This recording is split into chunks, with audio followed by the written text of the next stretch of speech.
We drive on them.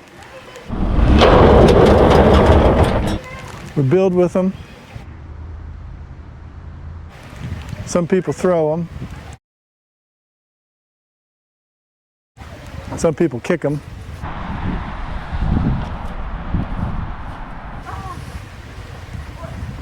But listening to them, that's a new one for me. Today we're at Talking Rocks Cavern in Branson, Missouri. Let's go in here and see if we can make this cave talk to us.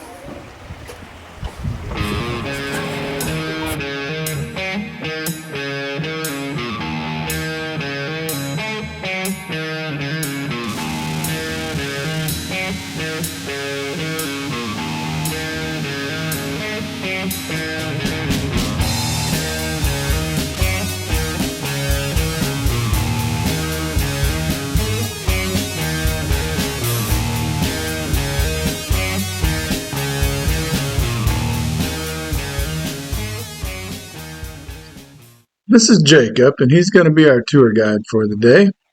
He's going to lead us down 150 steps to the bottom of the cave. For those who don't know, Missouri is known as the cave state with approximately 7,500 different caves. Talking Rocks Cavern was actually discovered by a couple of fellows on a rabbit hunt when they chased a rabbit into a hole one day.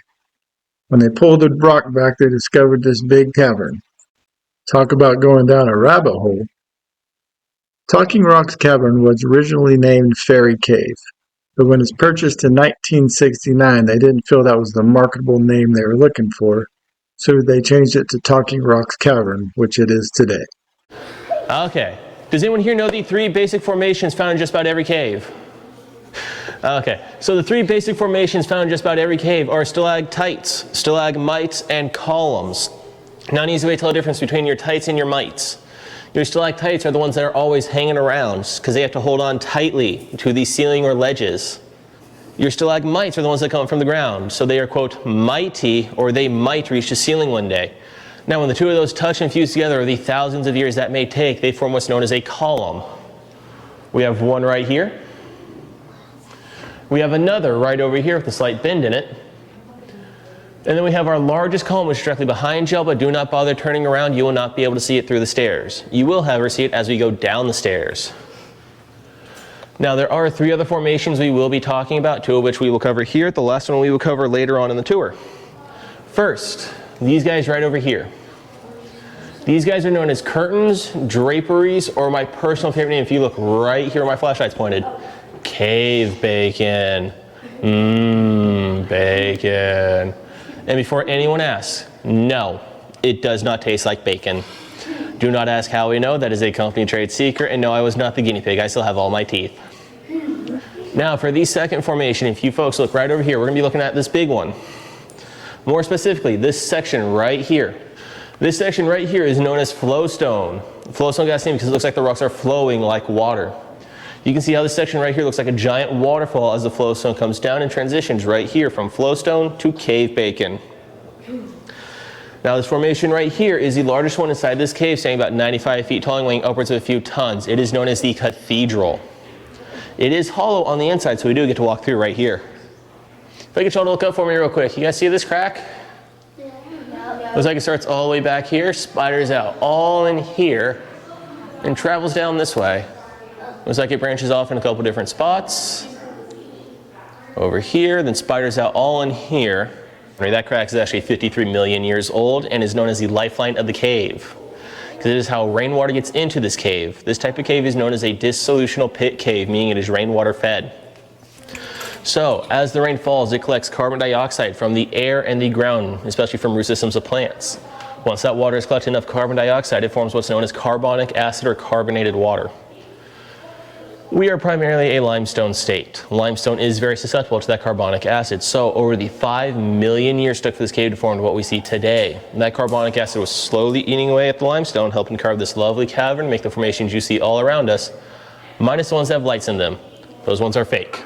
Okay. They're made of plaster and chicken wire. So I'm going to apologize for the next words out of my mouth, because I guarantee at least one person is going to hate them, because one person always hates them. So folks, I'm sorry, but the concrete we are all currently standing on is technically not fully cured yet. It does have another 3 to 5 more years before it is technically even considered fully cured. But with that being said, this concrete, 4 times stronger than anything on the surface. The reason for that being is the environment of the cave itself. It is naturally 63 degrees inside this cave year round. Even while it is negative or triple digits up on the surface, will always be a nice cool 63 degrees inside this cave. This cave also sits anywhere between 80 and 100% humidity, so those two things added together allow the concrete to cure slower, forming the correctly needed stronger bonds. Now if you notice, we got 2 different colors of concrete. The stuff that's about waist high and lower is the lighter stuff. The darker stuff, about waist high and higher, were put in 2 different years and different materials as well. The stuff waist high and lower was put in between the years of late 1927, finished early 1929, was all done by hand via a 5-gallon bucket of dry mix lowered down, mixed with the water they dammed up underneath the cathedral to make a reservoir, and started working from the bottom, building their way up, slowly replacing the wooden ladders and platforms. Now the rest of the concrete, the darker stuff, was put in when Solar City bought this cave, because having it only waist high is not that safe. They want to make it safer, because otherwise you have a very short and quick trip to rock bottom. So now that we know we're protected from falling to our death by uncured concrete, we move to the next room. Okay folks, as you guys walk into this room, if you were to look up at the ceiling above us, you'll notice there's some clay remnants up there. That tells us before all this lovely cave bacon here was formed, this room was nothing but mud, clay, and dirt. So over the thousands of years it took this cave bacon to form, it was slowly washing out that mud, clay, and dirt, exposing this lovely room we get to walk through. Now, does anyone see the turkey? What? There is a formation in here that looks like a turkey. Yep, right here. So right here's the turkey. You got your head, your neck, your body, your tail, your legs, your beard. Turkey. And for those who don't like turkey, directly above it there is a squid. Oh my gosh. So guys, welcome to Rock Gazing 101. It's like cloud watching, except we stare at rocks till we see things. Once we're done cave gazing, we move on. Okay, as everybody's making their way out of the backside of the cathedral, if I get y'all to turn around and look at the backside of the cathedral. Feel free to ooh and ah at it with me. Ooh, ah. Thank you all for doing that. It always brightens my day when you guys ooh and ah with me. Now, the reason I'm having y'all ooh and ah at the backside of the cathedral is because back when Hazel and Pansy Power were given tours, you didn't see any of it. The only way we got to see even the smallest portions of it was if they had you go on what was called Pansy's Crawl, which are the stairs directly behind me. This way you cleared up this walkway. This way your tour guide could walk back into the cathedral, light a candle on a stick, and then poke it through different holes at the back of the cathedral to illuminate what they could by candlelight, which was not a whole lot. I'm glad we're not using candlelight now. Now for the fun thing to talk about.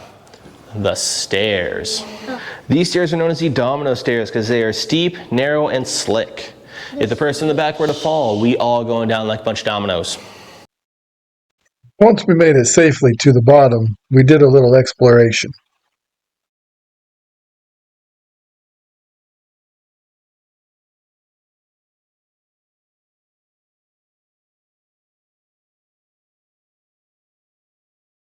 But everybody sees how crystal clear this water is, right? Yeah. Anybody feeling thirsty? No. No. Someone says yes. You want to drink the water? Yeah. No, you don't. You drink this water, you get to experience what the owner refers to as rapid weight loss serum. Meaning you have 30 to 45 minutes to grab your phone, the longest phone charger you got, a gallon of water, snacks if you're feeling brave, to get to the porcelain throne and clear your plans the rest of that day, most of the next. Because you ain't leaving that porcelain throne anytime soon. But the reason the water will do that to you is because of 2 minerals in high concentrate. Those are manganese and magnesium. Both of those can be found in laxatives.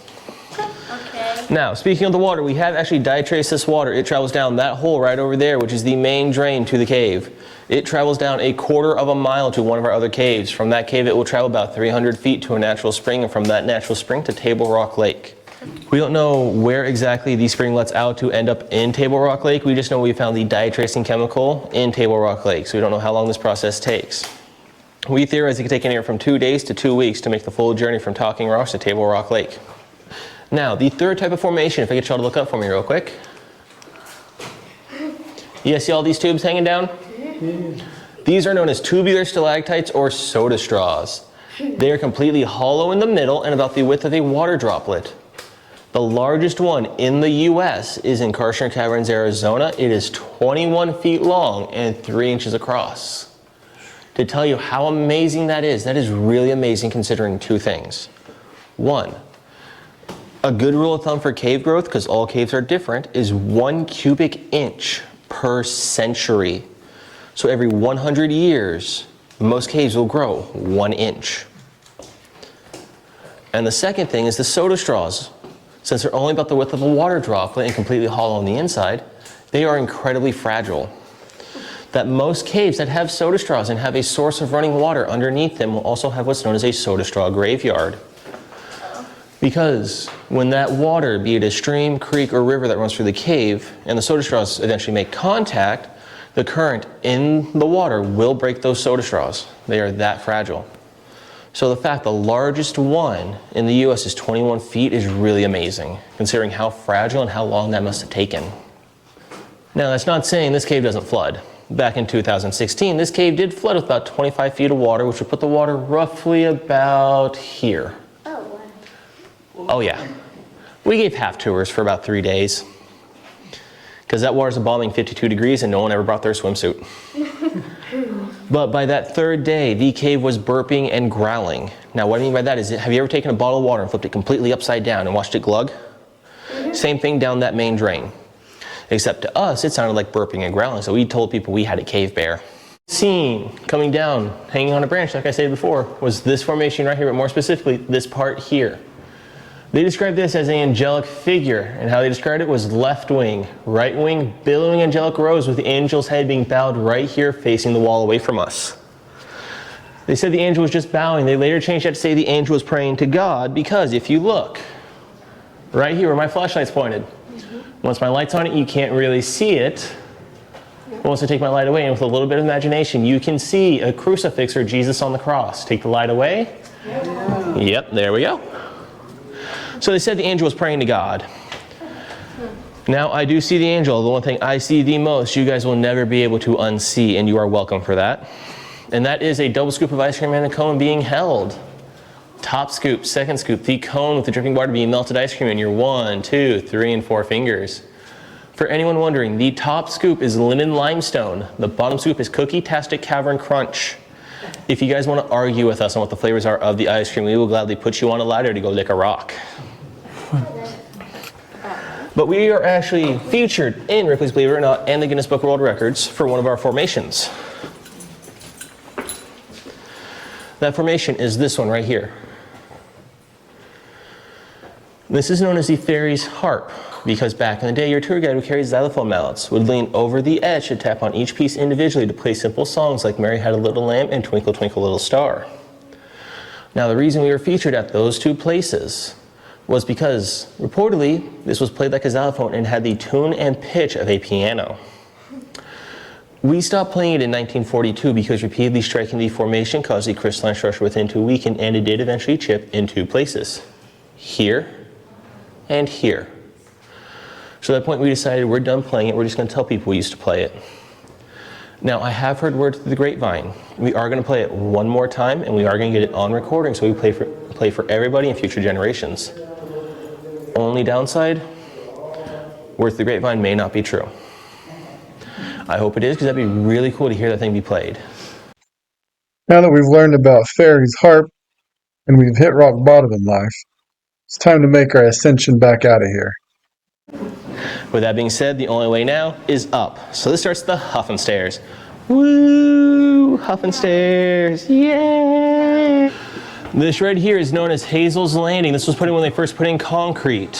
What they would do, they would divert the tour over this way to the large flat room they made over here, where they would set their kerosene lantern down in the middle of the room, tell everybody to form a circle and take a seat. We'll wait here about 15 minutes.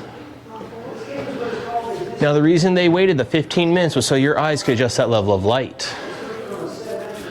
Once that 15 minutes was up, they grabbed the lantern, tell everybody to go ahead, stand down up and follow me and continue with the tour like we just did. We no longer use that way for 2 reasons. 1, we don't need to. We have all these lovely lights that illuminate the cave pretty well as it is. And 2, we don't trust that original railing. It's rather rickety and very tetanusy. We don't know who all is updated in their shots either. Right here's the back of the cave. That's where we just came from. Yep. Over in this corner over here is where they were digging. For those wondering, the ladder stops right about here. So we have this nice climb up, slipping the dog snot clay to an 8-foot ledge. We got to go up and over to get to the back of the cave where they were digging. And for those wondering what that white or gray thing is, that is a new type of formation called a 5-gallon bucket. We have 2 of them in the cave. If you guys are ready, we're going to head on out of here. If I took your photo, I will have it displayed on the computer monitor in the gift shop. They are available for purchase if you would like. So Talking Rocks has a great selection of rocks and gems you can use for decoration, or all the paperweights you could ever ask for. They also have mini golf, hiking trails, a lookout tower, and much more fun for you and your family to enjoy. So there it was, Talking Rocks Cavern. We learned it doesn't actually talk to you, but that's all right.